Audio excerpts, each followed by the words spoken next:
Everyone.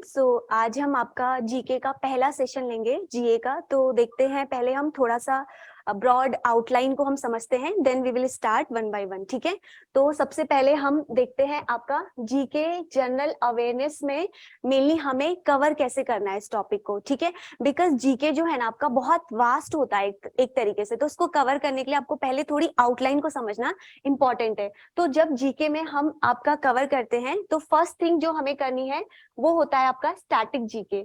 ठीक है, second चीज जो हमें इसमें करनी है वो है आपका करंट अफेयर्स। ठीक है, अब दोनों ही टॉपिक्स का आपका इक्वल ही वेटेज रहता है, कभी स्टैटिक से नंबर ऑफ क्वेश्चंस ज्यादा हो जाते हैं और कभी करंट से। ठीक है, तो हमें दोनों को बैलेंस वे में पढ़ना होता है। अब हम स्टैटिक की अगर हम बात करते हैं तो हमें स्टैटिक में कौन कौन से टॉपिक्स कवर करने हैं, तो मैं यहाँ पे आपको थोड़ा सा बता देती हूँ। हिस्ट्री, फिर हम करेंगे यहाँ पे आपका ज्योग्राफी, उसके बाद हमें देखना है आपका पॉलिटी, एंड उसके बाद आपका लास्ट जो सब्जेक्ट हमें कवर करना है वो है आपका इकोनॉमिक्स। ठीक है, यहाँ पे हम ये टॉपिक्स कवर करेंगे, फिर आज के सेशन में ही हम एक नया टॉपिक स्टार्ट करेंगे विद सब्जेक्ट। ठीक है, उसके बाद अगर हम करंट अफेयर्स में आते हैं तो करंट अफेयर्स में आपका रिसेंट में जो भी है न्यूज में, उसमें आपका 6 मंथ को आपका करंट अफेयर आपको कवर करना है।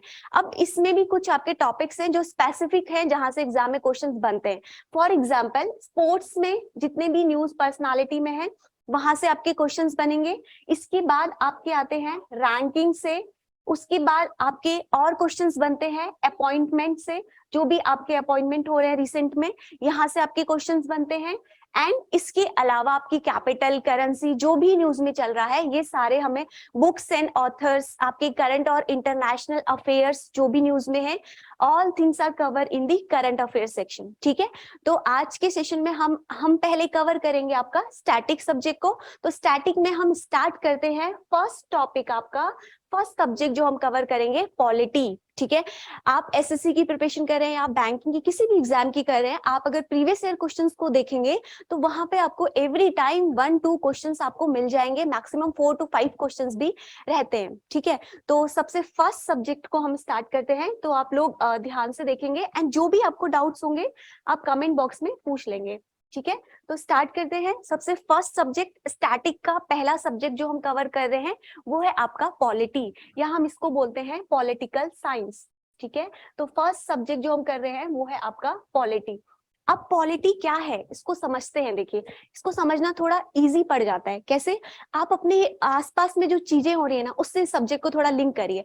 आप एवरी टाइम न्यूज में सुनते हैं प्राइम मिनिस्टर कहीं गए हैं, अभी रिसेंटली हमारी द्रौपदी मुर्मू जी कहीं गई हैं, हमारे Modi ji every day news में रहते हैं। तो आप इस सब्जेक्ट को अपने आसपास से ही कनेक्ट करेंगे तो आप बहुत इजीली समझ जाएंगे। ठीक है, अब देखिए, इसको समझने के लिए बेसिकली हमें इसका पहले ओरिजिन समझना जरूरी है कि ये पॉलिटी सब्जेक्ट आया कहाँ से है, कहाँ पे ये सब चीजें बताई गई हैं। ठीक है, तो देखिए, सबसे पहली जो पॉलिटी के बारे में जब भी हम बात करते हैं ना, तो फर्स्ट चीज जो हमारे दिमाग में आती है वो है कॉन्स्टिट्यूशन।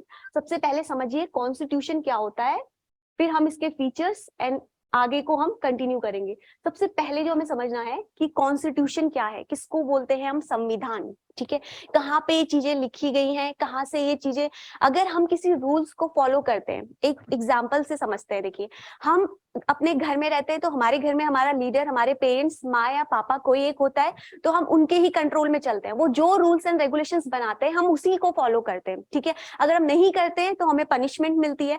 तो सेम वे में आप कोई क्राइम कर रहे हैं, आप किसी का मर्डर कर रहे हैं, आप चोरी कर रहे हैं, तो आपके अंदर कोई ना कोई आर्टिकल, कोई ना कोई सेक्शन के थ्रू आपको क्रिमिनल एक्ट लगता है आपके ऊपर। तो ये सब चीजें कहाँ लिखी गई है, क्यों हम लोग ये सब चीजें फॉलो करते हैं? Because each and everything is mention in the constitution. ठीक है, तो कॉन्स्टिट्यूशन एक तरीके से आपकी रूल बुक है, या कह सकते हैं हम इसको गाइडलाइन है। तो constitution is single word, we can say rule book of India. अब रूल बुक ऑफ इंडिया का मतलब क्या है?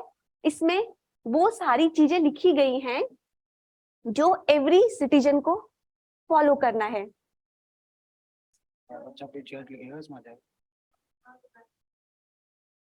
ठीक है, आप लोगों को कहीं पे कोई भी डाउट होगा तो प्लीज आप कमेंट बॉक्स में पूछ लेना। ठीक है, जो भी जहां पे भी आपको प्रॉब्लम होगी you can ask in the comment box. ठीक है, तो देखिए, कॉन्स्टिट्यूशन के बारे में मैंने आपको थोड़ा सा समझाया कि ये आपका क्या है, इसमें आपको सिंपल वर्ड में हम बोल सकते हैं rule book of India. It means कि ये एक आउटलाइन है, एक बुक है जिसमें सारी गाइडलाइंस वगैरह सब कुछ हमें दी गई है, ठीक है। अब देखिए इसको आगे हम समझते हैं कि हमारा कॉन्स्टिट्यूशन कैसे लिखा गया, क्या क्या चीजें इसमें हैं, ये सब चीजें बहुत इंपॉर्टेंट है, ठीक है। अब देखिए, अब इसको मैंने आपको बोला कि ये आपकी एक रूल बुक है, यानी कि एक बुक है ना। तो अब आप मुझे बताइए, जब भी हम बुक लिखते हैं, ठीक है, आप सब यहाँ पे कौन कौन स्टूडेंट्स मेरे साथ जुड़े हैं, अपर्णा, आर्या, जो भी स्टूडेंट आप लोग देख रहे हैं, आप लोग मुझे बताइए, अगर मैं आपको एक टास्क देती हूँ कि आपको एक बुक लिखनी है किसी सब्जेक्ट के ऊपर, तो आप कैसे लिखेंगे मुझे बताइए। आप ऑन द स्पॉट जाके तो बुक नहीं लिखेंगे ना, आप कुछ ना कुछ चीजें उसमें ऐड करेंगे, कहीं ना कहीं से उसमें आइडिया लेंगे, तो एवरीथिंग आपको उसके ऊपर रिसर्च करना पड़ेगा, तभी आप एक बुक लिख पाएंगे ना, है ना आप लोग। तो देखिए कैसे यहाँ पे रूल बुक ऑफ इंडिया है, तो इसमें भी हमारे क्या है, जो भी चीजें ली गई हैं, जो भी चीजें इसमें लिखी गई हैं, सब कहीं ना कहीं से आइडिया लिया गया है, ठीक है। अभी हम फीचर्स में समझेंगे क्या है। तो अब देखिए ये चीज आपको समझ में आ रही है। पॉलिटी में सबसे first thing constitution, constitution is what, rule book of India, you can say एक संविधान, एक तरीके की बुक है जिसमें सारी चीजें लिखी गई हैं। इतना सबको क्लियर है? आपको जो भी डाउट्स होंगे आप कमेंट में पूछ लेना, ठीक है। अब हमें समझते हैं, पहली चीज तो हमें बेसिक समझा कि आपका कॉन्स्टिट्यूशन क्या है। अब हमें सबसे इंपॉर्टेंट चीज हम समझेंगे features of the Indian constitution. ये टॉपिक आप अगर समझेंगे तो आपको बहुत पूरा कंप्लीट पॉलिटी का आपको आउटलाइन पता चल जाएगा कि हमें इसमें क्या क्या टॉपिक्स करने हैं, ठीक है। तो सबसे पहली चीज हम समझते हैं फीचर्स, आप लोग लिख भी सकते हैं साथ साथ, features of Indian constitution, Indian constitution, ठीक है। अब देखिए सबसे फर्स्ट फीचर्स को हम समझते हैं। सबसे फर्स्ट फीचर क्या है, हमारा जो इंडियन कॉन्स्टिट्यूशन है, जैसे मैंने आपको बोला, आपको अगर मैंने टास्क दिया कि आपको एक बुक लिखनी है, ठीक है, तो आप क्या करेंगे, आप को साइंस की अगर बुक लिखनी है, ठीक है, तो साइंस की बुक लिखनी है तो आप क्या करेंगे, उसमें सबसे पहले आइडिया लेंगे डिफरेंट सोर्सेस से, उसके बाद आप क्या करेंगे, उस बुक को कंबाइन करेंगे और उसके डिफरेंट पार्ट्स होते हैं। जैसे साइंस की एक बुक है तो उसमें आपके physics, chemistry, biology, 3 different subjects होते हैं। साइंस इज ब्रॉड, उसके अंदर आपके फिजिक्स, केमिस्ट्री एंड बायोलॉजी अलग अलग क्या होते हैं, पार्ट्स होते हैं। समझ में आ रहा है? तो इसी तरीके से जब हम आपको बोल रहे हैं कि फीचर्स ऑफ इंडियन कॉन्स्टिट्यूशन क्या है, तो सबसे पहली चीज क्या है, हमारा जो कॉन्स्टिट्यूशन है ये कैसा है, आपका बोरोड कॉन्स्टिट्यूशन है। बोरोड कॉन्स्टिट्यूशन का मतलब समझ में आ रहा है, किसी एक सोर्स से पर्टिकुलर चीजें नहीं लिखी गई हैं, हर एक चीज को जो भी उसमें इंक्लूडेड है। आप सब लोगों ने बेसिक टर्म सुने होंगे, फंडामेंटल राइट्स, आर्टिकल्स, शेड्यूल्स, कुछ कुछ टर्म सुने। ये बेसिक टर्म्स होते हैं जो हम एवरीडे लाइफ में सुनते ही हैं, ठीक है। जैसे fundamental rights, right to freedom, right to expression, कुछ कुछ ऐसे टर्म सुने होंगे। तो पहली चीज जो उसमें लिखी गई है, फंडामेंटल राइट, एवरीथिंग, तो पहला हमारा जो कॉन्स्टिट्यूशन का फीचर है, ये क्या है, हमारा कॉन्स्टिट्यूशन कैसे है, बोरोड कॉन्स्टिट्यूशन है। क्लियर?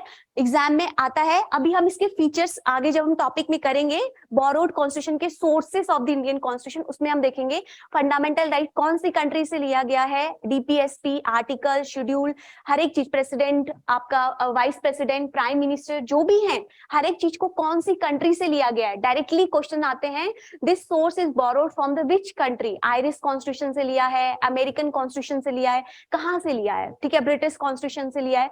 तो ये हम करेंगे फर्स्ट टॉपिक में, बोरोड फीचर्स में, ठीक है। पहले आप ब्रॉड थीम समझेंगे, तो फर्स्ट थिंग हम बोरोड कॉन्स्टिट्यूशन जो भी है, इसमें हम सारे फीचर्स करेंगे, कौन सी कंट्री से हमारा क्या चीजें ली गई हैं, ठीक है। अब इसके बाद सेकेंड चीज देखिए, पहला आपको समझ में आया होगा टर्म क्या है। दूसरा चीज देखिए, जो हमारा इंडियन कॉन्स्टिट्यूशन है, ये आपका लार्जेस्ट रिटन कॉन्स्टिट्यूशन है। तो सबसे ज्यादा इंपॉर्टेंट जो टर्म है, सबसे लार्ज कॉन्स्टिट्यूशन है इन द वर्ल्ड। जब हमारा कॉन्स्टिट्यूशन बन के रेडी हुआ था, तो इतना बड़ा कॉन्स्टिट्यूशन किसी भी कंट्री का नहीं था जितना हमारा कंट्री का था, ठीक है। अब इसमें आपका एग्जाम में टाइम भी आता है कि कितना टाइम लगा था, 2 years, 18 month, 12 days, कितने टाइम लगे थे, इस तरीके से डायरेक्टली एग्जाम में क्वेश्चंस भी आते हैं, ठीक है। वो हम पढ़ेंगे जब हम ये टॉपिक करेंगे आगे, ठीक है, कि कितने इसमें सोर्सेस थे, कहां कहां से ये लिया गया है। फर्स्ट थिंग ये कवर करना है। सेकेंड थिंग, कैसे कॉन्स्टिट्यूशन बना, हम असेंबली पढ़ेंगे, कॉन्स्टिट्यूशन असेंबली। ये लार्ज कॉन्स्टिट्यूशन, ये आपका टॉपिक आता है कॉन्स्टिट्यूशन असेंबली में, ठीक है, कि कैसे कैसे यहाँ पे कॉन्स्टिट्यूशन असेंबली बनाई गई, कौन उसके हेड थे, कहाँ पे किसने चेयर किया था, एवरीथिंग हम इसमें पढ़ेंगे कॉन्स्टिट्यूशनल असेंबली में। क्लियर है? 2 टॉपिक हमने यहाँ पे समझे, थर्ड थिंग, तो एग्जाम में क्वेश्चन भी आता है कि Indian constitution is the written constitution और अनरिटन कॉन्स्टिट्यूशन। तो हमारा जो इंडिया का कॉन्स्टिट्यूशन है वो आपका कैसा है, रिटन कॉन्स्टिट्यूशन है। और सेकेंड चीज क्या याद रखनी है, largest written constitution in the world. Exam में बहुत बार क्वेश्चन भी आया है कि इंडिया का कॉन्स्टिट्यूशन आपका कैसा है, तो आपको ध्यान में रखना है इंडिया का कॉन्स्टिट्यूशन आपका largest written constitution in the world है। तो अभी तक आपको सिर्फ दो चीजें समझ में आई होंगी कि constitution is nothing, is the rule book of the India. And second चीज आपको समझ में आया होगा कि ये आपका क्या है, बोरोड कॉन्स्टिट्यूशन है। थर्ड चीज जो मैंने अभी आपको बताई, वो मैंने आपको क्या बताई, largest written constitution in the world. तीन चीजें समझ में आई, फीचर्स। अब इसके बाद हम आगे चीज समझते हैं कि और क्या है इसमें, ठीक है। अब देखिए, इतना सबको क्लियर है? प्लीज आप लोग कमेंट बॉक्स में आंसर करना और अपने क्वेश्चंस भी पूछना, सो दैट मुझे पता चले कि आपको समझ में आ रहा है या नहीं आ रहा है। इतना क्लियर है? दो चीजें अभी तक मैंने जस्ट आपको बताई हैं कि Indian constitution is the largest written constitution in the world. Second चीज मैंने आपको बताई है कि ये कैसा है, आपका बोरोड कॉन्स्टिट्यूशन है, ठीक है। अब इसके बाद देखते हैं कि इंडिया में गवर्नमेंट कैसे चलती है। कैसे चलती है इंडिया में जो गवर्नमेंट है, ये आपकी चलती है पार्लियामेंट्री फॉर्म ऑफ गवर्नमेंट, ठीक है। पार्लियामेंट्री फॉर्म ऑफ गवर्नमेंट चलती है, ठीक है। अब पार्लियामेंट का मतलब क्या होता है, जहां पे आपने डेली न्यूज में सुना होगा लोकसभा राज्यसभा के बारे में, सुना है ना, न्यूज में हम लोग देखते हैं एवरीडे। तो इंडिया की जो गवर्नमेंट चलती है वो कैसी चलती है, पार्लियामेंट्री फॉर्म ऑफ गवर्नमेंट चलती है। क्लियर है?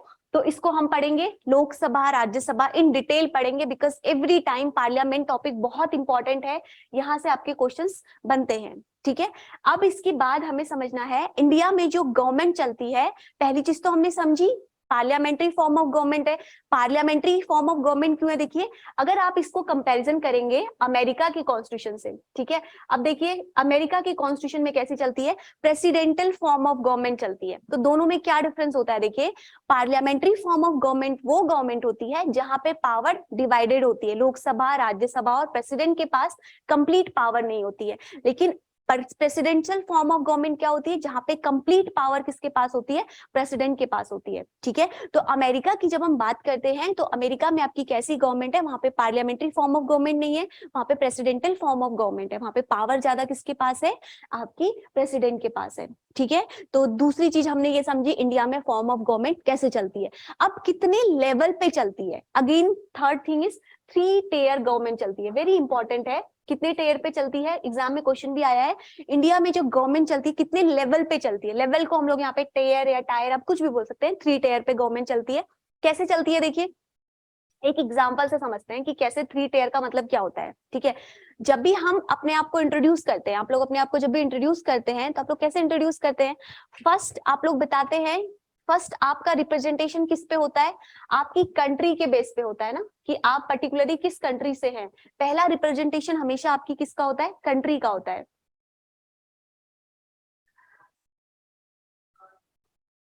जिसको भी अगर जिस भी स्टूडेंट्स को कोई भी डाउट होंगे तो प्लीज आप कमेंट में पूछते रहना, ठीक है।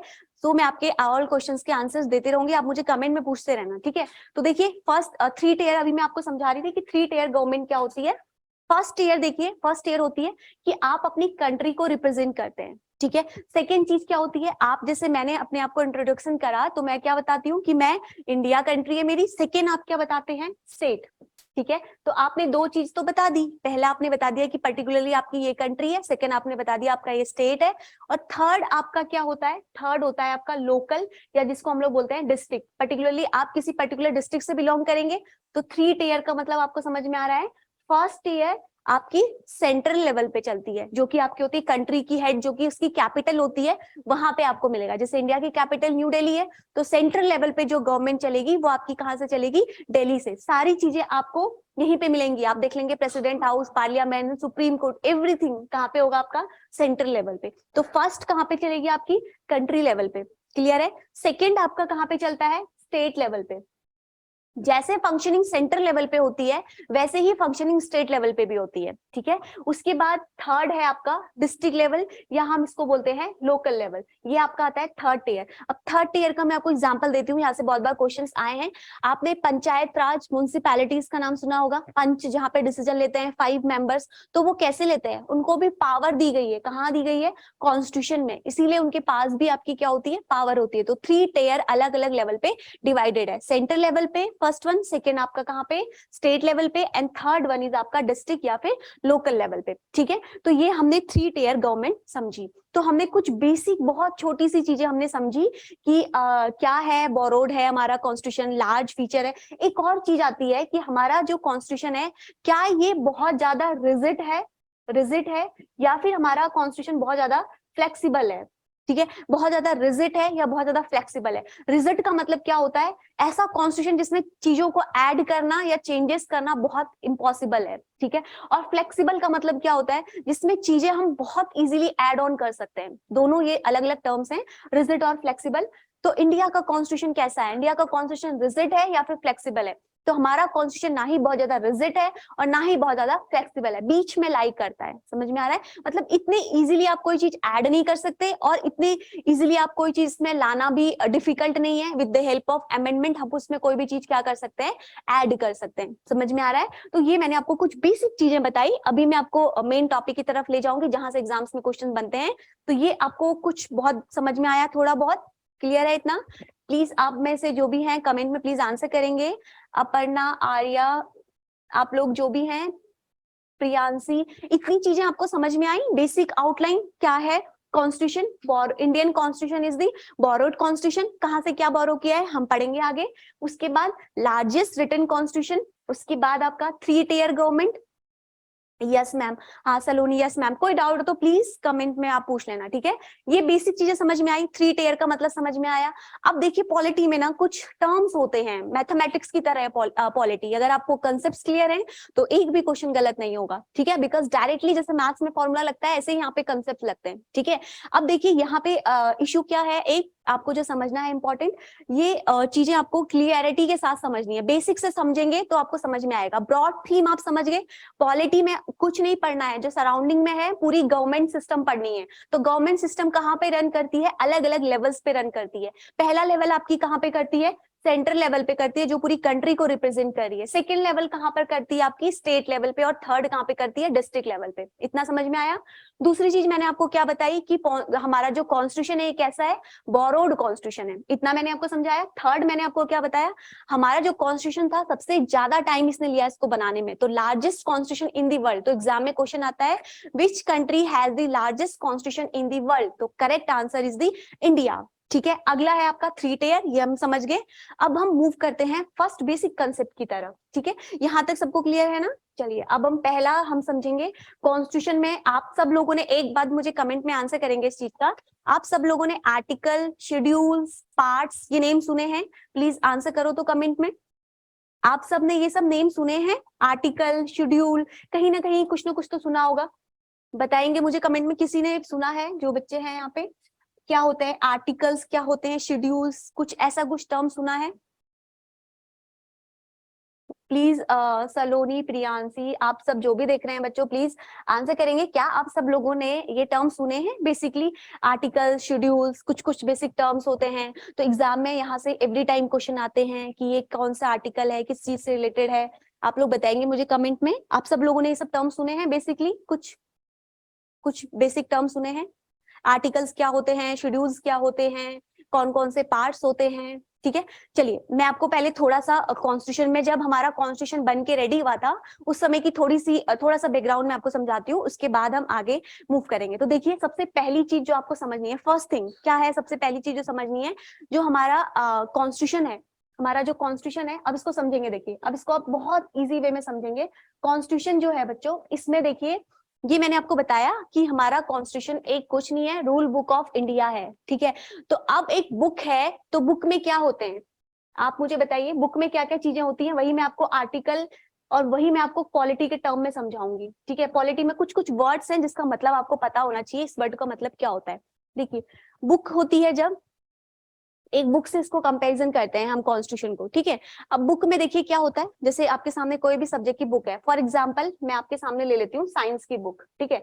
अब साइंस की बुक है आपकी, तो आपकी इस बुक में क्या होंगे, सबसे फर्स्ट थिंग जो आपका होगा वो क्या होता है, कोई भी बुक में इंडेक्स होता है। इंडेक्स होता है कि नहीं होता है, बताइए मुझे। जब भी आप मार्केट में कोई बुक खरीदने जाते हैं, साइंस की बुक आप लेने जा रहे हैं, तो आप उसका सबसे पहले क्या चेक करते हैं, इंडेक्स या कंटेंट चेक करते हैं। सेकेंड थिंग, इस बुक में इंडेक्स के अलावा क्या होते हैं, चैप्टर्स होते हैं। चैप्टर्स का मतलब आप समझ रहे हैं, जो इंडेक्स में लिखा है वही ब्रीफ में, आउटलाइन में आपका कंप्लीट कहाँ पे लिखे होते हैं, चैप्टर्स में लिखे होते हैं। इसके बाद इस बुक के क्या होते हैं, आपके पार्ट्स होते हैं कि नहीं होते हैं। साइंस की बुक की अगर बात करें हम, तो physics, chemistry and bio 3 parts में डिवाइडेड है। तो सेम इसी तरीके से अगर कॉन्स्टिट्यूशन भी एक बुक है, तो इसका मतलब क्या है, इस बुक में भी क्या होंगे, कुछ इंडेक्स होंगी, कुछ चैप्टर्स होंगे और कुछ क्या होंगे, आपके पार्ट्स होंगे। लेकिन हम यहाँ पे इंग्लिश नहीं पढ़ रहे, हम पॉलिटी पढ़ रहे हैं ना, तो इस टर्म्स का नेम क्या हो जाता है आपका, डिफरेंट हो जाता है। जो इंडेक्स है इसको हम बोलते हैं शेड्यूल्स, क्या बोलते हैं, शेड्यूल्स बोलते हैं, ठीक है, अनुच्छेद जिसको हम हिंदी में बोलते हैं। और चैप्टर्स क्या है, सारे के सारे आपके क्या है, आर्टिकल्स हैं, ठीक है। और पार्ट्स जो है, पार्ट्स को हम लोग पार्ट्स ही बोलते हैं, बिकॉज पार्ट्स आपका एक इंग्लिश वर्ड है, ठीक है। तो अब यहाँ पे बेसिक एग्जांपल से समझा, अब इसको समझते हैं यहाँ पे कि इसके अंदर क्या क्या चीजें हैं कॉन्स्टिट्यूशन के अंदर। फर्स्ट थिंग आपका क्या है, इंडेक्स। इंडेक्स नहीं बोलेंगे, इंडेक्स आपको मैंने एग्जांपल में समझाया, हम इसको बोलते हैं यहाँ पे आर्टिकल। इसको हम पॉलिटी के उसमें समझते हैं आर्टिकल। सेकेंड हम बोलेंगे schedules, and last one is आपका पार्ट्स। क्लियर है। तो कॉन्स्टिट्यूशन में क्या क्या 3 चीजें आपकी हैं जो हमें पढ़ना है, articles, schedules and last one is part, ठीक है। तो 3 चीजें हमें समझ में आई, आर्टिकल, शेड्यूल्स और लास्ट क्या है आपका, पार्ट्स, ठीक है। अब हमारा कॉन्स्टिट्यूशन कब बना था, देखिए अगर इसको हिस्ट्री से थोड़ा समझिए, आज हम किसी के भी ऊपर इतनी आसानी से हम क्या नहीं कर सकते, कोई जुर्म नहीं कर सकते। जैसे कि वुमेन्स, आपने अभी रिसेंटली सुना होगा, मुस्लिम वुमेन्स अपने राइट्स के लिए क्या हो गई थी, प्रोटेस्ट करने लगी थी, ट्रिपल तलाक, तलाक तलाक वाला जो न्यूज आया था, आप सबने सुना होगा। तो कैसे, कहाँ से उनको पावर मिली है, पावर आपको कहाँ से मिली है, उनको कॉन्स्टिट्यूशन से, right to expression, right to freedom. जब भी एवरी इंडियंस के पास आपके क्या है, ये कुछ बेसिक राइट्स हैं, ठीक है। तो अब देखते हैं, समझते हैं हम कॉन्स्टिट्यूशन डे किस दिन मनाते हैं, आप लोग बताइए तो कमेंट में, पहला कॉन्स्टिट्यूशन कब और कब मनाया गया था। फर्स्ट आपका कॉन्स्टिट्यूशन डे कब मनाते हैं हम लोग, 26 जनवरी को। तो अब यहाँ पर देखिए हमारा कॉन्स्टिट्यूशन कब बना था, 1951, 1950 में बना था या 1951 में, बताइए मुझे कब बना था, कब इसके लिए कुछ प्रोसेस हुई थी, कैसे बना था, कुछ थोड़ा बहुत आप बताइए कमेंट में कोई भी, कि कब हमारा कॉन्स्टिट्यूशन बना था, कौन से ईयर में बना था, 1950 में, 1951 में, कब बन के रेडी हुआ था, कब से इंडिया में लागू हुआ था, उस दिन को हम कौन से डे के नाम से सेलिब्रेट करते हैं। तो उस दिन को हम लोग किस डे से सेलिब्रेट करते हैं, 26 जनवरी, यानी कि रिपब्लिक डे। उस दिन हमारा कॉन्स्टिट्यूशन इंडिया में क्या हो गया था, उस दिन से स्टार्ट कर दिया गया था, ठीक है। तो इसका आपका, जब हमारा कॉन्स्टिट्यूशन बन के रेडी हुआ था, ठीक है, कब हुआ था, 1950 में कंप्लीटली रेडी हो गया था, 1949 में ही रेडी हो गया था, 1950 से इंडिया में स्टार्ट हो गया था, 51 के सेशन से इंडिया में स्टार्ट हो गया था, ठीक है। अब देखिए यहाँ पे आर्टिकल जब हमारा कॉन्स्टिट्यूशन बन के रेडी हुआ था, तो तब कितने आर्टिकल थे, तब आपके आर्टिकल थे 395। तो एग्जाम में क्वेश्चन आता है कि जब हमारा कॉन्स्टिट्यूशन हमने अडॉप्ट किया था, तो नंबर ऑफ आर्टिकल्स कितने थे, तो कितने थे 395। और शेड्यूल्स कितने थे आपके, 8 शेड्यूल्स थे, ठीक है। और कितने पार्ट्स थे आपके, 22 पार्ट्स। तो वेरी इंपॉर्टेंट है ये 3 चीजों को याद रखना, 395 आर्टिकल्स, कितने शेड्यूल्स, 8 शेड्यूल्स, और कितने पार्ट्स आपके 22। एग्जाम में डायरेक्टली क्वेश्चन आता है कि हमारा कॉन्स्टिट्यूशन जब बन के रेडी हुआ था, तो कितने नंबर ऑफ उसमें आर्टिकल्स थे, कितने नंबर ऑफ उसमें शेड्यूल्स थे, और कितने उसमें नंबर ऑफ पार्ट्स थे, ठीक है।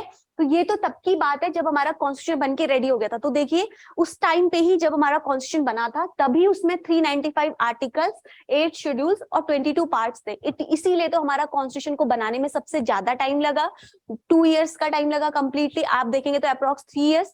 और उसके अलावा यहाँ पे इतनी सारी चीजें इन्होंने उसी समय ऐड कर दी गई थी, इसीलिए इसको हम लोग largest constitution in the world बोलते हैं, ठीक है। अभी रिसेंटली अगर हम देखेंगे, तो अभी हमारा रिसेंटली 2022 ईयर चल रहा है ना, 2022 ईयर चल रहा है। तो जो ये नंबर ऑफ आर्टिकल्स और नंबर ऑफ शेड्यूल्स हैं, ये आपके क्या हो गए हैं, इंक्रीज हो गए हैं। कैसे, देखिए जब बुक में भी, बुक का एग्जांपल से समझाया ना मैंने आपको, अब देखिए बुक में भी जब कोई चीज ऐड करते हैं हम लोग, बुक के भी एडिशंस आते हैं। अभी जैसे आपने सपोज कोई आप सब्जेक्ट की बुक पढ़ रहे हैं, उसका first edition after 1 to 2 3 years उसमें सेकेंड एडिशन आता है, फिर थर्ड एडिशन आता है ना। तो क्या होते हैं थर्ड एडिशन सेकेंड एडिशन क्यों आते हैं? हम कुछ कुछ उसमें क्या करते हैं, चेंजेस करते हैं, इसीलिए हम नया पूरा कंप्लीटली क्या लेके आते हैं, एडिशन या पब्लिकेशन, जो भी पब्लिकेशन होती है वो नया एडिशन लेके आती है। तो सेम इसी तरीके से यहाँ पर भी क्या होता है, यहाँ पे भी जब हम कॉन्स्टिट्यूशन की बात करते हैं तो यहाँ पर भी हम चीजों को क्या करते हैं, ऐड करते हैं, जिसको हम लोग बोलते हैं अमेंडमेंट। क्या बोलते हैं? अमेंडमेंट। तो अमेंडमेंट वर्ड का मतलब पॉलिटी में क्या है, ऐड करना, चीजों को क्या करना, ऐड करना। तो अब आप बताइए मुझे, जब हमारा 1951 में कॉन्स्टिट्यूशन बन गया था और आज आपका 2022 है, तो क्या तभी से लेके अभी तक कोई चीजें ऐसी चेंजेस नहीं हुई होंगी? ऑब्वियसली बहुत सारी चीजों को क्या किया गया है, चेंज किया गया है, मॉडिफाई किया गया है, ऐड किया गया है। तो अभी हमारे जो ये नंबर ऑफ आर्टिकल्स हैं ये क्या हो गए हैं, बढ़ गए हैं, ठीक है, ये नंबर में क्या हो गए हैं, इंक्रीज हो गए। अब 395 नहीं है, जो हमारे शेड्यूल्स हैं ये भी हमारे क्या हो गए, इंक्रीज हो गए हैं, और जो हमारे पार्ट्स हैं ये भी हमारे क्या हो गए, इंक्रीज हो गए हैं। तो प्लीज आप में से किसी को अगर पता है तो कमेंट में आंसर करिए कि रिसेंटली कितने नंबर ऑफ आर्टिकल्स हैं। शेड्यूल्स की अगर मैं बात करूं, एग्जाम में आता है नंबर ऑफ आर्टिकल्स कितने हैं इंडियन कॉन्स्टिट्यूशन में, directly question in the assessee and banking exam. तो यहाँ पे शेड्यूल 8 से कितने हो गए हैं आपके टोटल शेड्यूल, अभी हो गए आपके 12, और पार्ट्स आपके 22 से कितने हो गए हैं, 25। अब यहाँ पर मुझे आर्टिकल आप लोग बताएंगे कि आर्टिकल कितने हो गए हैं, बताइए जल्दी से कि अभी करंट में कितने नंबर ऑफ आर्टिकल्स हैं। ये मैंने आपको शेड्यूल्स बता दिए 12 हो गए हैं, आपको मैंने पार्ट्स बता दिए 25 हो गए। अब आप मुझे बताइए कि कितने नंबर ऑफ आर्टिकल्स हैं जो अभी रिसेंटली हैं। प्लीज कोई एक कमेंट में आंसर करेगा। वेरी गुड, प्रियांशी ने आंसर किया है 470 आर्टिकल है मैम। हाँ जी 470 आर्टिकल है, वेरी गुड। अगर एग्जाम में क्वेश्चन आएगा कि जब कॉन्स्टिट्यूशन बन के रेडी हुआ था, अडॉप्ट किया था इंडिया ने, उस समय कितने आर्टिकल थे, तो करेक्ट आंसर इज 395। ध्यान से पढ़ना है क्वेश्चन को। अगर आंसर क्वेश्चन आएगा कि रिसेंट में कितने नंबर ऑफ आर्टिकल्स है, तो आप अभी रिसेंट का आंसर करेंगे। क्लियर है? अब यहाँ पर आएगा कि नंबर ऑफ शेड्यूल्स कितने थे जब कॉन्स्टिट्यूशन बन के रेडी हुआ था, तो आंसर विल बी 8, और अभी प्रेजेंट में पूछेगा तो कितना करेंगे, 12। ठीक है, सेम वे में पार्ट्स उस टाइम कितने थे, 22, और अगर हम रिसेंट की बात करेंगे तो कितने आएंगे, आपके आंसर क्या आएगा, 25। क्लियर है? यहाँ तक कोई क्लियर है? 470, हाँ जी बिल्कुल सही है, 470 इज द करेक्ट आंसर। अब एक क्वेश्चन मैं आपको यहाँ पे इस टॉपिक से थोड़ा सा होमवर्क दे रही हूँ, जो आप मुझे कल बताएंगे, कल मैं आपके साथ वो डिस्कस करूंगी। क्वेश्चन है आपका, आप मुझे बताएंगे कि इंडियन कॉन्स्टिट्यूशन को बनाने में अप्रोक्स कितना टाइम लगा था। 2 ईयर मैंने आपको बता दिया, आगे डेज और टाइम आप मुझे बताएंगे, डेज और कितना समय लगा था कंप्लीट आप बताएंगे मुझे। ठीक है, 2 इयर्स मैंने अप्रोक्स बता दिया। तो ये बेसिक आपको समझ में आया, आर्टिकल क्या होते हैं, शेड्यूल्स क्या होते हैं, पार्ट्स क्या होते हैं, प्लीज बताएंगे इसमें। हाँ बिल्कुल सही आंसर है, हाँ जी 470 जिस भी स्टूडेंट ने दिया है करेक्ट आंसर है। अब मुझे इसका आंसर बताएंगे कि क्वेश्चन का आंसर करेंगे मेरे कि ये समझ में आया जो मैंने अभी आपको बताया, what is article, what is schedule, what is part. तो इसको याद करने का एक और तरीका आप याद कर सकते हैं, देखिए शॉर्टकट से। अगर एग्जाम में याद नहीं आ रहा है कि व्हाट इज शेड्यूल, तो आप ध्यान में रखना कि हाँ हमने बुक वाला एग्जाम्पल समझा था, इंडेक्स नंबर में कम होते हैं, चैप्टर्स ज्यादा होते हैं, तो आप ध्यान रख, इस तरीके से भी आप याद कर सकते हैं कि नंबर ऑफ शेड्यूल्स आपके क्या होंगे, कम होंगे। हाँ किसी सलोनी ने आंसर भी कर दिया, very good, 2 years 11 month 17 days लिखा है। और भी बाकी बच्चे भी आंसर करेंगे, एक स्टूडेंट ने आंसर कर दिया, कल मैं आपको डिस्कस करके आंसर बता दूंगी, बट आपको इसके आंसर्स करने हैं। ठीक है, जो भी अभी टॉपिक हम डिस्कस कर रहे हैं इससे रिलेटेड जो भी पीवाईक्यू है मैं आपको कल डिस्कस कर दूंगी नेक्स्ट सेशन में, जब भी नेक्स्ट सेशन होगा। बट प्लीज इसके आप लोग कंसेप्ट समझिए, यहाँ पे आर्टिकल क्या है, शेड्यूल्स क्या है, इतना क्लियर है। हम आगे थोड़ा मूव करें, it is clear to everyone, please answer. 2 years 11 month 18 days, yes yes yes. 17 80 में कंफ्यूज हो रहे हैं बच्चे, जल्दी से इसको फाइंड करेंगे करेक्ट क्या है, 17 है कि 18 है।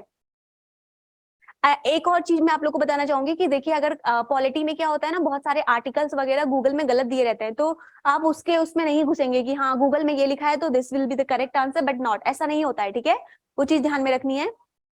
हाँ अपर्णा ने भी लिखा है 2 year 11 month 17 days, बाकी लोग भी आंसर करेंगे। 17 और 18 डेज में बहुत सारे लोग कंफ्यूज हो रहे हैं, 17 है कि 18 है।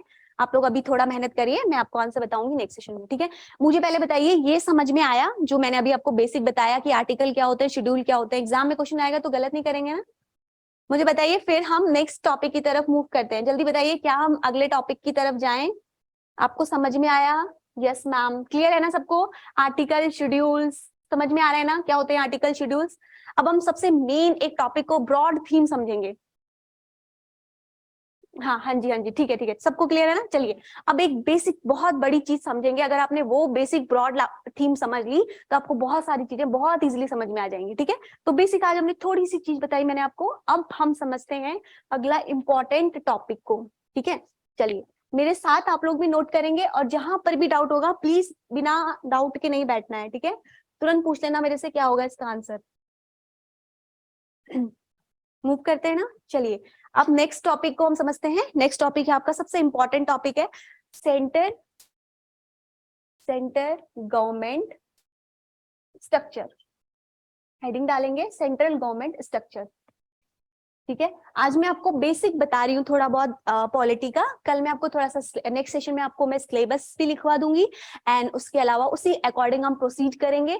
आज आपका मैं बेस क्लियर कर रही हूँ, सो दैट आपको मैं अगर टर्म बोलूं, अगर मैं अब टर्म बोलूंगी अमेंडमेंट, तो समझ जाएंगे ना अमेंडमेंट का मतलब क्या है? मतलब है कि कोई चीजें कॉन्स्टिट्यूशन में ऐड करी गई है, क्लियर है? अगर मैं पूछूंगी आर्टिकल, तो समझ जाएंगे ना आर्टिकल कहाँ पे मेंशन है, कितने नंबर ऑफ आर्टिकल्स है।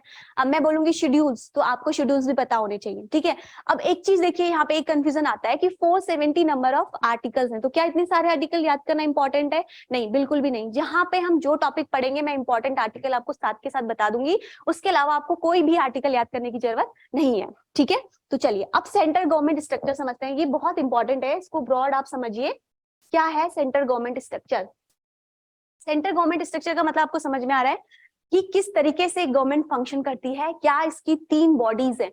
बहुत बार एसएससी में या आप किसी भी कंपटीशन एग्जाम में बैठ रहे हैं तो वहां पे क्वेश्चन आया है कि पिलर कौन से हैं गवर्नमेंट के, मेन 3 पिलर्स जिसको हम बोलते हैं, ठीक है? तो यहाँ पे सेंट्रल गवर्नमेंट स्ट्रक्चर का मतलब क्या है? पिलर का मतलब समझते हैं आप? जो अगर घर की दीवार है आपकी, अगर उसमें पिलर ही नहीं होंगे तो आपकी बिल्डिंग टिकेगी नहीं ना, टूट जाएगी ना। तो सेम इसी तरीके से अगर गवर्नमेंट के ये 3 पिलर काम नहीं करेंगे तो कंट्री में कोई भी सिस्टम फंक्शन नहीं करेगा। समझ में आ रहा है? तो इंपॉर्टेंस समझ में आ रही है आपको पिलर की कितनी इंपॉर्टेंट है? तो एग्जाम में या तो आपको ऑप्शन दे देते हैं कि इसमें से कौन सा पिलर है, फाइंड द करेक्ट आंसर, या फिर आपको बोलेंगे नंबर ऑफ पिलर्स कितने हैं। समझ में आ रहा है? तो घुमा के क्वेश्चंस कैसे भी आ जाता है, नंबर ऑफ पिलर्स या फिर नेम पूछ देते हैं, क्लियर है? तो पिलर की इंपॉर्टेंस समझ में आ रही है ना? घर की दीवार से याद रखना है कि घर की दीवार ही नहीं होगी तो घर ही नहीं टिकेगा। समझ में आ रहा है? तो सेम इसी तरीके से अगर सेंट्रल गवर्नमेंट का ये स्ट्रक्चर, इसमें से एक भी फंक्शन नहीं करेगा सही से, तो पूरा का पूरा सिस्टम हमारा क्या हो जाएगा? खराब हो जाएगा। समझ में आया? अब देखते हैं कौन कौन से पिलर हैं, वेरी इंपॉर्टेंट है, मेरे साथ साथ लिखेंगे। फर्स्ट पिलर होता है आपका, फर्स्ट पिलर, 3 जो पिलर हैं इसको हम बोलते हैं, एक पिलर का नाम है लेजिस्लेटिव, सेकंड का नाम है एग्जीक्यूटिव, सेकंड पिलर हमारा क्या होता है? एग्जीक्यूटिव, एंड थर्ड पिलर होता है हमारा जुडिशरी, ठीक है? तो कितने पिलर है मेनली गवर्नमेंट के? अगर आपसे एग्जाम में पूछेगा कि how many numbers are pillar in the central government structure, तो करेक्ट आंसर क्या होगा? 3 pillars, legislative, executive and last one is the judiciary. समझ में आया? 3 पिलर्स। अभी रिसेंटली बोला जा रहा है कि इसका एक 4th पिलर भी है, दैट इज मास और मीडिया, लेकिन अभी तक इंक्लूड नहीं हुआ है, जब होगा हम तब उसको सिलेबस में कवर करेंगे। But recently only 3 pillars, legislative, executive and last one is the judiciary. समझ में आ रहा है? अब इसके नेम से समझते हैं कि इसका फंक्शन क्या है। आपने हिंदी में सुना होगा न्यायपालिका, कार्यपालिका, कुछ कुछ ऐसे टर्म सुने हैं, विधानसभा, विधान परिषद, कुछ कुछ ब्रॉड ऐसे टर्म्स तो सुने होंगे ना। चलो अब डिटेल में समझेंगे। Legislative, executive and judiciary, clear? 3 pillars. आप देखते हैं लेजिस्लेटिव, लेजिस्लेटिव का मतलब क्या है? ये वो बॉडी है जिसका काम क्या है, इसको हम बोलते हैं लॉ मेकिंग बॉडी, ठीक है? लॉ मेकिंग बॉडी, ये वो बॉडी है जिसका काम क्या है? कंट्री में लॉ को बनाना। कोई भी नया कानून आ रहा है, कोई भी नया चीज आ रही है, कोई भी नया एक्ट आ रहा है, उसको बनाने का काम कौन सी बॉडी करती है? लेजिस्लेटिव। अभी आपको मैं रिसेंट एग्जांपल से समझाती हूँ। इकोनॉमिकली वीकर सेक्शन में जो पर्सन आते हैं उनको भी अभी इंस्टीट्यूशन और गवर्नमेंट कॉलेजेस में और आपका कॉम्पिटिशन एग्जाम में आपका रिजर्वेशन मिला है, तो एक नया लॉ बना है। पहले इससे आप सुनते आ रहे हैं एससी एसटी को तो इंक्लूड किया गया, उनको तो हमेशा से रिजर्वेशन मिलता रहा है, लेकिन अभी आपने सुना होगा रिसेंटली इकोनॉमिक वीकर सेक्शन को भी इंक्लूड किया गया है। तो ये कहीं ना कहीं तो लॉ बना है ना किसी न किसी पिलर में। तो कौन करता है ये काम, कौन सी बॉडी करती है? लेजिस्लेटिव। तो लेजिस्लेटिव को हम कौन सी बॉडी बोलते हैं? Law making body. तो इसका काम क्या है? लॉ को बनाना, क्लियर? अब दूसरी बॉडी क्या है? एग्जीक्यूटिव, एग्जीक्यूट करना, मैंने आपको ऑर्डर दे दिया कि ये लॉ बन गया है, तो अब खाली मेरे बना देने से तो वो कंट्री में नहीं आएगा ना, तो कोई ना कोई उसको आगे प्रोसीड करेगा, एग्जीक्यूट करेगा। तो एग्जीक्यूट का काम, ये कौन सी बॉडी होती है? Implementing body. इसका काम क्या है? इम्प्लीमेंट करना, जो भी लॉ बना है उसको कंट्री में इम्प्लीमेंट करना। ठीक है, इतना समझ में आया? एक ने अपना काम कर दिया, लॉ बना दिया, दूसरे ने अपना काम कर दिया, इम्प्लीमेंट कर दिया। अब वो चीज सही तरीके से परफॉर्म हो रही है नहीं हो रही है, उसको देखने के लिए भी तो कोई होगा, तो वो है आपका कौन सी बॉडी? जुडिशरी, जिसका काम क्या है? चेक करना, जो क्या करती है? आपका निगरानी रखती है एक तरीके से कि ये दोनों सही से काम कर रहे हैं नहीं कर रहे हैं। अगर नहीं करते हैं तो फिर कौन आता है आपका? थर्ड पिलर, जो कि आपका क्या है? जुडिशरी, जो एंटर करता है और इन दोनों को बताता है कि आपने ये मिस्टेक्स करी है और ये नहीं करी है। तो ये कौन सी बॉडी है? न्याय वाली बॉडी है। न्याय का मतलब समझ में आ रहा है आपको? ये क्या करेगी? ये आपका वो चीजें इंप्लीमेंट करेगी जो कि ये दोनों चीज नहीं कर पा रहे हैं। ठीक है, पनिशमेंटिंग बॉडी, या इसको हम बोल सकते हैं पनिशमेंट करने का काम करती है। तो ये किस चीज का काम करती है? आपका पनिशमेंट करने का काम करती है। अगर ये दोनों सही से काम नहीं कर रहे हैं तो इन दोनों को बोलेगी कि आप सही से काम करिए। समझ में आया? 3 पिलर्स कौन कौन से हैं, इतना समझ में आया? मुझे एक बार कमेंट में बताइए। Legislative, executive and judiciary, it is clear? Please बताएंगे। लेजिस्लेटिव का काम क्या है? लॉ को बनाना। एग्जीक्यूटिव का काम क्या है? लॉ को इम्प्लीमेंट करना। और जुडिशरी का काम क्या है? पनिशमेंट करना। ठीक है, इतना समझ में आया? बता देंगे कमेंट में मुझे, इतना समझ में आया ना? ये ब्रॉड थीम है, इसको आप कंप्लीट तरीके से समझ जाइए तो आपको अंदर के सब टॉपिक्स को समझना बहुत इजी रहेगा। एग्जाम में अगर इन तीनों में से कोई एक मिसिंग करके आपको दे देगा तो आप आंसर कर लेंगे ना, वो आपको जुडिशरी नहीं देगा, लेजिस्लेटिव और एग्जीक्यूटिव देगा, तो आपको लगेगा कि यही दोनों ही होंगे, but third pillar also there, जो कि आपका क्या है? जुडिशरी। इतना समझ में आया सबको? एक बार मुझे कमेंट में बता देंगे। सलोनी, क्लियर मैम? क्लियर है ना? इतना क्लियर? चलिए ठीक है, क्लियर है ना यहाँ तक? अब इसको हम अंदर अंदर खोलते हैं और अंदर जाते हैं डिटेल में।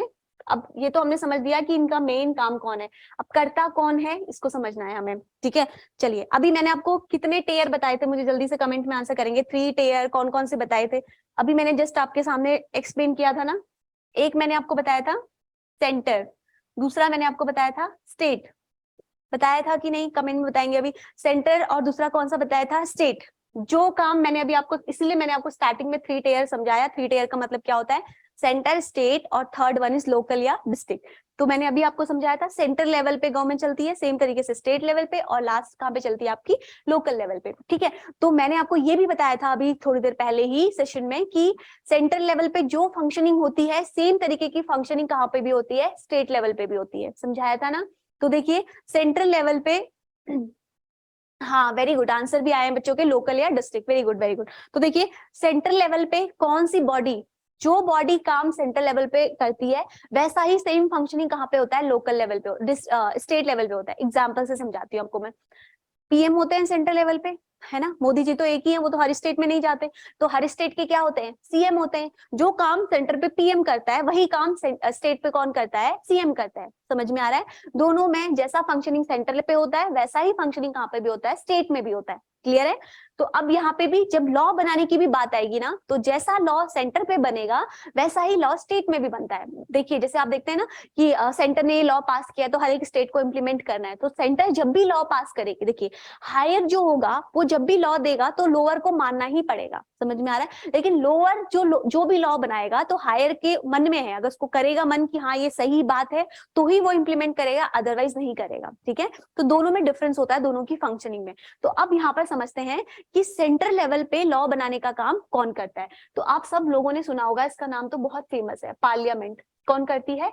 पार्लियामेंट। ठीक है, तो सेंटर लेवल पे लॉ बनाने का काम कौन सी बॉडी करेगी?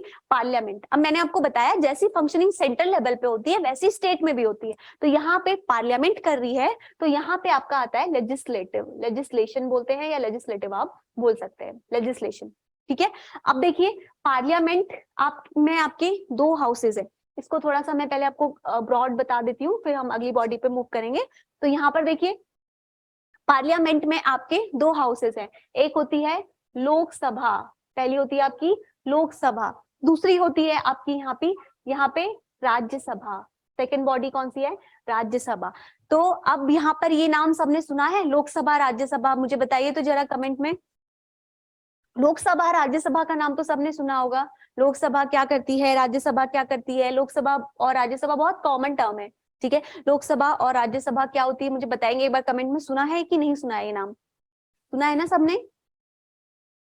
यस आया है, किसी का रिप्लाई, तमन्ना का यस आया है, सुना है ना आप सबने? लोकसभा राज्यसभा एवरीडे न्यूज में रहता है, लोकसभा ने ये बिल पास किया, राज्यसभा ने ये बिल पास किया, लोकसभा में ये हुआ, हम लोग सुनते हैं ना न्यूज में। तो पॉलिटी समझने के थोड़ा सा न्यूज चैनल एक बार देख लेना आप दिन में 5 सेकंड के लिए, जो सुपर फास्ट न्यूज होती है, आपको उसी से क्लियर हो जाएगा क्या क्या चीजें पॉलिटी में पढ़नी है। तो पहला मैंने आपको क्या समझाया, लोकसभा, दूसरा मैंने आपको क्या बताया, राज्यसभा। ठीक है, तो अब देखिए इसमें जो लोकसभा है इसको हम बोलते हैं लोअर हाउस, इसको अच्छे से बना लेना ताकि जब हम आगे पार्लियामेंट करेंगे तो आपको डिटेल में समझ में आएगा। दूसरा होता है राज्यसभा, राज्यसभा को हम बोलते हैं आपका अपर हाउस। ठीक है, तो एग्जाम में क्वेश्चन आया है बहुत बार, which house is known as the lower house of the parliament, तो आंसर करेंगे अगर lower house of the parliament आएगा तो आंसर विल बी लोकसभा। अगर क्वेश्चन आएगा कि upper house of the parliament तो आंसर क्या होगा उस समय, आपका राज्यसभा। ठीक है, तो क्या पार्लियामेंट लोकसभा और राज्यसभा से मिलकर बनती है? नो, यहाँ पे आपके एक और आते हैं जो है हमारे प्रेसिडेंट। ठीक है, तो यहाँ पे आपकी क्या क्या होती हैं, लोकसभा, राज्यसभा और थर्ड वन इज प्रेसिडेंट। बहुत बार एग्जाम में क्वेश्चन आया है parliament is made up of कितनी चीजों से मिलकर बनती है, Lok Sabha, Rajya Sabha and third one is president. ठीक है, ये हम करेंगे पार्लियामेंट जब चैप्टर करेंगे वहां पे हम डिटेल में करेंगे, आज हम सिर्फ ब्रॉड ओवरव्यू समझ रहे हैं। ठीक है, तो ऐसी फंक्शनिंग ये तो आपकी सेंटर पे हो रही है, तो सेम ऐसी ही कहाँ पे भी होगी, स्टेट में भी होगी। ठीक है, तो स्टेट में भी क्या होगा आपका, लोकसभा, राज्यसभा। आपने स्टेट में विधानसभा, विधान परिषद का नाम सुना है, तो सेम इसी तरीके से स्टेट में भी होता है। देखिए स्टेट में क्या होता है, लेजिस्लेटिव असेंबली, एक होती है आपकी लेजिस्लेटिव असेंबली और दूसरी होती है आपकी legislative council, second one is legislative council. ठीक है, इसको हम बोलते हैं विधानसभा। अगर हम हिंदी की बात करें तो ये होता है आपका विधानसभा और ये होता है आपका विधान परिषद। ठीक है, ये होगा आपका विधान परिषद। एंड लास्ट आपके यहाँ पे प्रेसिडेंट होते हैं, तो यहाँ पे कौन होते हैं आपके, गवर्नर। समझ में आया कौन करता है यहाँ पे ये काम, जल्दी से देखेंगे और मुझे बताएंगे कमेंट में कोई प्रॉब्लम है यहाँ तक, समझ में आया? सेंटर पे लॉ बनाने का काम जो बॉडी करेगी उसका नाम क्या है, पार्लियामेंट। स्टेट में जो लॉ बनाने का काम करेगी वो बॉडी कौन सी है, लेजिस्लेशन या लेजिस्लेटिव। अब यहाँ पे पार्लियामेंट किस किस से मिलके बनता है, Lok Sabha, Rajya Sabha and third one is president. और सेम तरीके से लेजिस्लेटिव किस किस से मिलके बनता है, लेजिस्लेटिव असेंबली, लेजिस्लेटिव काउंसिल, और यहाँ पे प्रेसिडेंट की जगह पे आपके कौन होंगे, गवर्नर। यहाँ तक समझ में आया? मुझे बताइए लेजिस्लेटिव समझ में आया कि लॉ बनाने का काम कौन सी बॉडी करती है, पहला पिलर हमने समझा। यहाँ तक मुझे बताएंगे, कोई डाउट है इधर तक? प्रियांशी, तमन्ना, आर्यन, जो भी आप लोग देख रहे हैं, क्लियर है ना? लेजिस्लेटिव का काम क्या है ये भी क्लियर है ना? क्लियर मैम, बाकी सभी बताएंगे मुझे। यहाँ पे कोई डाउट है? इतने सेक्शन में अभी तक जो मैंने आपको सिर्फ समझाया है इसी पार्ट का मुझे आंसर करेंगे, लेजिस्लेटिव का ही सिर्फ आंसर करेंगे। क्लियर है सबको? क्लियर है ना? यहाँ तक तो कोई इशू नहीं है ना? बता देंगे मुझे पार्लियामेंट, लेजिस्लेशन, यहाँ तक तो नो डाउट मैम, कोई डाउट नहीं है ना? आगे नेक्स्ट बॉडी की तरफ मूव करें।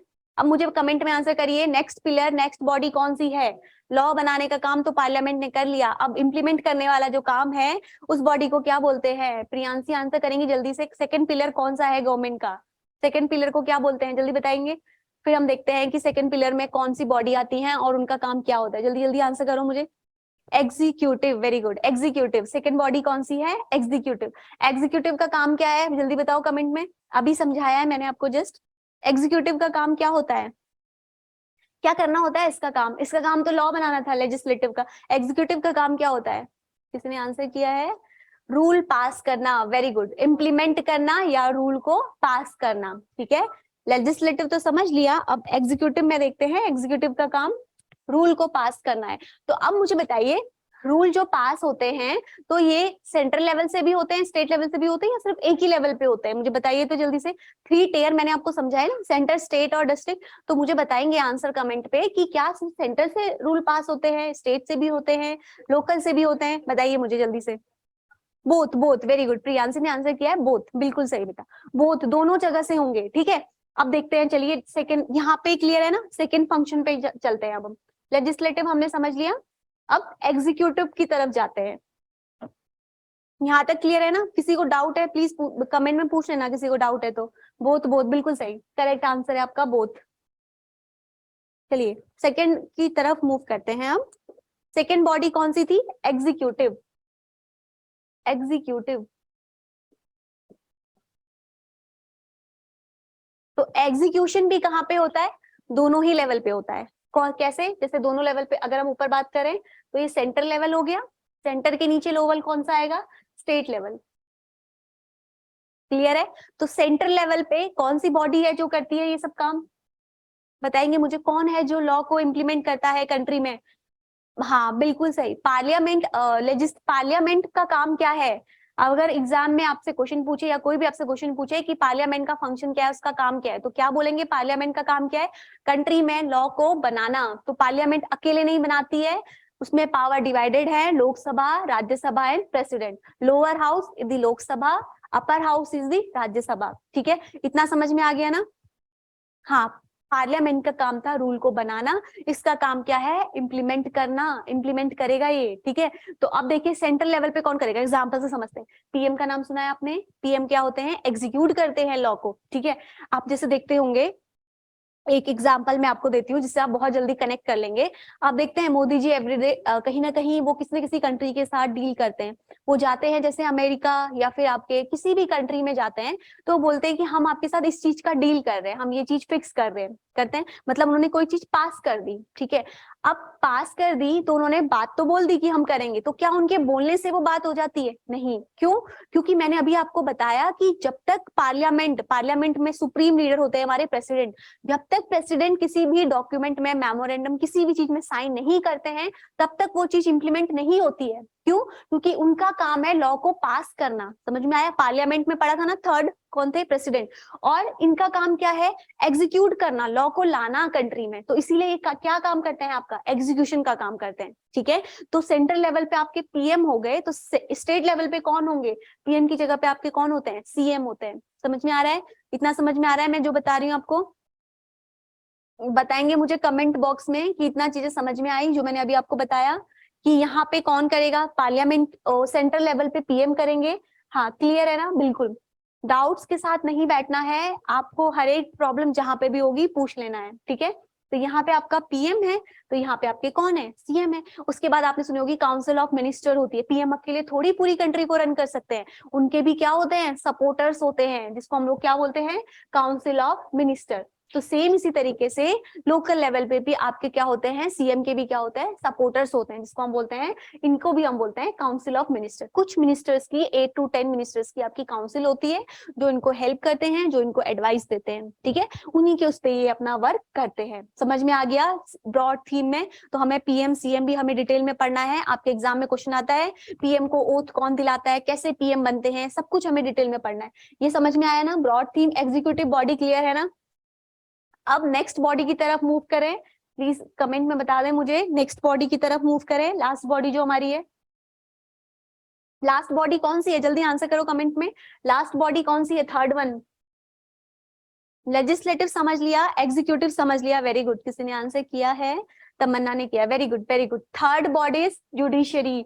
अब तो जुडिशरी तो नाम से ही समझ में आ रहा होगा, जुडिशरी का काम क्या है? जुडिशरी का काम क्या है? न्याय को दिलाना।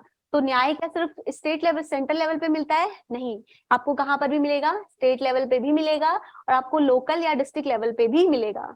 ठीक है, तो वहां पे जो आपका एग्जीक्यूटिव था ना, वहां पे जो लोकल लेवल पे काम करते हैं वो आपके जो भी आईएएस ऑफिसर्स होते हैं, वो सब आपने देखा होगा। डीएम होता है ना, डिस्ट्रिक्ट का हेड कौन होता है? डीएम। तो वो क्या करता है? वो यही करता है, पॉलिसी जो भी गवर्नमेंट की आती है उसको इम्प्लीमेंट करने का काम करता है। समझ में आया? तो लोकल लेवल पे वहां पे कौन होंगे? आपके डीएम होंगे। तो यहाँ पर आपको जुडिशरी की तरफ अब मूव करते हैं। जुडिशरी में मुझे बताइए सेंट्रल लेवल पे क्या है? जल्दी आंसर करेंगे मुझे, इसका आंसर मैं नहीं बताऊंगी आपको, आप मुझे बताइए हाईएस्ट कोर्ट ऑफ इंडिया क्या है? वही इसका आंसर है जो सेंट्रल लेवल पे काम करता है। जल्दी आंसर करो, मैं आपके आंसर कमेंट में चेक करूं, मुझे बताएंगे हाईएस्ट कोर्ट ऑफ इंडिया क्या है? कौन सा है जो सबसे हाईएस्ट कोर्ट है इंडिया का? सेंटर पे जो सबसे हाईएस्ट कोर्ट है वो कौन सा है? सुप्रीम कोर्ट, सबने सुना होगा नाम। स्टेट में कौन सा है? High court. और लोकल लेवल पे कौन सा है? डीसी यानी कि डिस्ट्रिक्ट कोर्ट। सुना है सबने इसका नाम? हाँ वेरी गुड, तमन्ना ने आंसर दिया है, न्यू दिल्ली में है। हाँ सुप्रीम कोर्ट, बिल्कुल सही बिल्कुल सही। सबसे ऊपर सेंट्रल लेवल पे कौन सा कोर्ट है आपका? सुप्रीम कोर्ट, उसके नीचे आपका कौन सा आता है, हाई कोर्ट, और लोकल लेवल पे कौन करेगा, डिस्ट्रिक्ट कोर्ट। ठीक है, तो अब हमने पूरा समझ लिया। एक बार मैं इसको समर अप कर देती हूँ, पूरा जो भी अभी तक मैंने आपको बताया है उसको मैं एक बार रिवाइज कर देती हूँ। आप भी मेरे साथ साथ रिवाइज करते रहना, कहीं पे कोई चीज छूटी हो तो एक बार देख लेंगे सारा। तो कौन कौन से पिलर्स बताए, फर्स्ट पिलर इज, जल्दी बताएंगे मुझे कौन सा था, लेजिस्लेटिव। पहली पिलर कौन सी बताई, लेजिस्लेटिव, ब्रॉड थीम जल्दी जल्दी बताएंगे। सेकेंड कौन सा है, एग्जीक्यूटिव। एंड थर्ड वन कौन सा है आपका, जुडिशरी। ठीक है, तो लेजिस्लेटिव में मैंने आपको क्या बताया, लेजिस्लेटिव, हाँ बिल्कुल सही, लेजिस्लेटिव हमने दोनों लेवल पे पढ़ा, सेंटर पे भी और दूसरा हमने कहाँ पे भी पढ़ा, स्टेट लेवल पे भी। ठीक है, तो सेंट्रल लेवल पे कौन था, इसका आंसर क्या था आपका, पार्लियामेंट। ठीक है, और यहाँ पे हमने क्या पढ़ा, लेजिस्लेशन। ठीक है, यही पढ़ा। और यहाँ पे एग्जीक्यूटिव का काम कौन करता है, सेंट्रल लेवल पे भी होता है, स्टेट लेवल पे भी होता है और डिस्ट्रिक्ट लेवल पे भी होता है। ठीक है, तो सेंट्रल लेवल पे कौन करते हैं, पीएम, उनके नीचे आएगी काउंसिल ऑफ मिनिस्टर। यहाँ पे कौन आएंगे, सीएम, उनके नीचे आएगा आपका काउंसिल ऑफ मिनिस्टर, नीचे जाते रहेंगे और आएंगे। डिस्ट्रिक्ट लेवल पे कौन करते हैं, ब्यूरोक्रेट, जो भी आईएएस ऑफिसर्स होते हैं, जो भी हमारे होते हैं डीएम, डिस्ट्रिक्ट के हेड। अब यहाँ पे आएंगे जुडिशरी में, यहाँ पे भी आपका सेंट्रल लेवल, स्टेट लेवल और डिस्ट्रिक्ट लेवल। ठीक है, तो यहाँ पे सेंट्रल लेवल पे कौन है, सुप्रीम कोर्ट, क्लियर है। स्टेट लेवल पे कौन है, हाई कोर्ट, और लोकल लेवल पे कौन है, डिस्ट्रिक्ट कोर्ट। ठीक है, थर्ड टियर यानी कि हम बोल सकते हैं लोकल लेवल पे। तो ये हमने पूरा ब्रॉड थीम समझा। यहाँ तक किसी को कोई डाउट है, सेंट्रल गवर्नमेंट स्ट्रक्चर जो हमने पढ़ा आज के सेशन में, यहाँ तक किसी को कोई डाउट है, 5 मिनट हम आपके डाउट सेशंस क्लियर करेंगे। अब देखिए अब सिलेबस कैसे मूव करेगा, नेक्स्ट जो सेशन होगी हमारा उसमें मैं आपको सिलेबस बताऊंगी। एंड जो आज मैंने आपको ब्रॉड थोड़ा सा पिलर आपका क्लियर किया है ना, कि पिलर पिलर है तो पिलर आपको समझ में आया ना, पिलर कैसे हैं, कैसे गवर्नमेंट चलती है, कैसे रन करती है, कौन कौन से पिलर्स हैं। तो आज हमने थोड़ा सा पिलर को समझा। अब नेक्स्ट सेशन में हम लोग नेक्स्ट सेशन में हम आगे को कंटिन्यू करेंगे, मैं आपको सिलेबस के साथ आगे एक्सप्लेन करूंगी। तो आपके जो डाउट्स हैं प्लीज पूछ लीजिए कमेंट बॉक्स में, 5 मिनट्स में, आप विद इन 5 मिनट्स आप सब अपने डाउट पूछ सकते हैं। किसी को कोई डाउट है बता दीजिए, किसी को अगर कोई भी डाउट है, कोई किसी कहीं पे कोई टॉपिक नहीं समझ में आया, किसी पॉइंट पे कोई प्रॉब्लम है, पिलर समझ में आए हैं ना किस तरीके से फंक्शन करता है।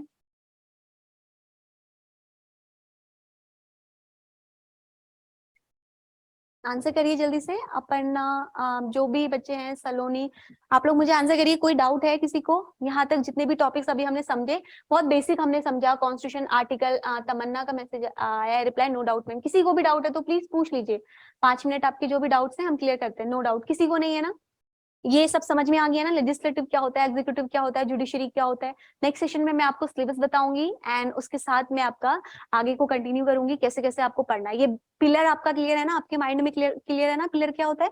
चलिए ठीक है फिर।